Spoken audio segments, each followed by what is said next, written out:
안녕하세요. 닥터엄마 수의사팀입니다. 이번 영상에서는 포메라니안 전종의 특징 및 질병관리 방법에 대해 알아보겠습니다.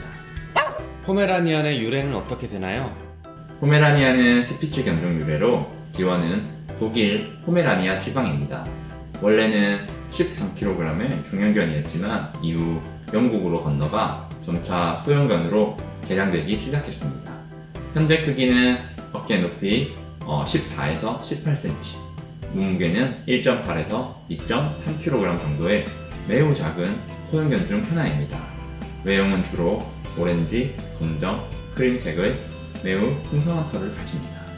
작고 귀여운 외모와 풍성한 털 때문에 우리나라뿐만 아니라 미국 등 전 세계에서 사랑받고 있는 품종입니다. 포메라니안의 성격은 어떤가요? 성격은 매우 외향적이고 쾌활하며 머리가 영리하기 때문에 배변 훈련이 쉬운 편에 속합니다. 또 애교가 굉장히 많고 주인에 대한 애착이 강합니다. 이는 다른 반려견에 대한 질투나 분리불안 등 여러 행동적인 문제로 이어질 수 있습니다. 생후 2달에서 4달 사이에 사회화 훈련을 잘 시켜줘야 합니다. 혹여 이 시기가 지났더라도 나쁜 습관이 고착화되기 전 최대한 빨리 고쳐주시는 것이 좋습니다. 포메라니안의 털 관리는 어떻게 하는 것이 좋은가요? 풍성한 털 또한 포메라니안의 큰 특징 중 하나입니다. 포메라니안의 털은 이중모의 장모이기 때문에 엉키기 쉽습니다. 따라서 빗질을 자주 해주어야 하고 달마다 목욕 또한 필수입니다. 또 털 관리를 용이하게 하기 위해 미용을 해주시는 분들이 많습니다.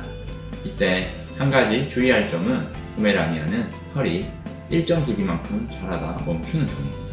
만약 털을 너무 짧게 자를 경우 털이 자라지 않고 휴지기로 들어갈 수 있기 때문에 조심하셔야 합니다.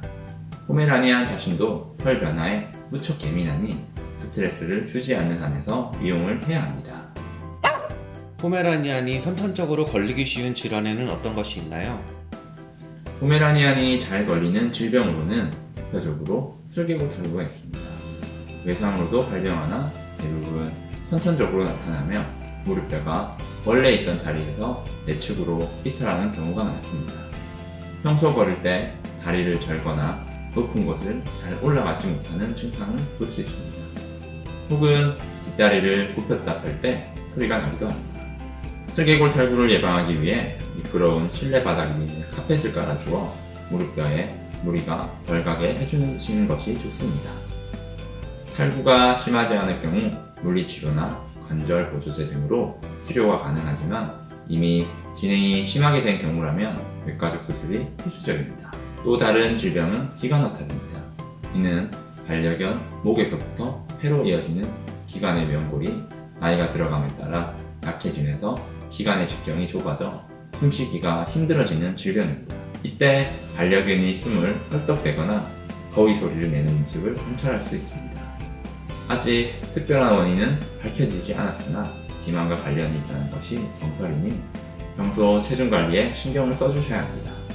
증상이 경미할 경우 기관지 확장제를 투여하거나 증상이 심각할 경우는 기관 내 보조물을 삽입하는 수술이 필요합니다.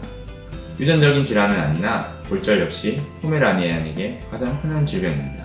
발견 시기 침대 위의 높이에서도 잘못 착지를 할 경우 경골 혹은 요골 쪽에 골절이 발생할 수 있으며 눈 틈새나 보호자에게 밟혀 발가락 골절 역시 높은 빈도로 발생하기 쉽습니다. 평소에 높은 곳에서 뛰어내리는 행동을 교정해 주는 것이 필요합니다. 끝으로 한 말씀 해주신다면? 오늘은 포메라니안에 대하여 자세히 알아보았는데요. 영국 왕실견이었던 포메라니안은 외모와 걸맞게 애교가 많고 활발하지만 어릴 때 사회화 교육이 반드시 필요한 품종입니다. 또 평소 털 관리에도 신경을 써주어야 하며 슬개골 탈구와 기관 허탈의 위험이 있으니 애정으로 잘 지켜봐 주시는 것이 좋습니다. 감사합니다.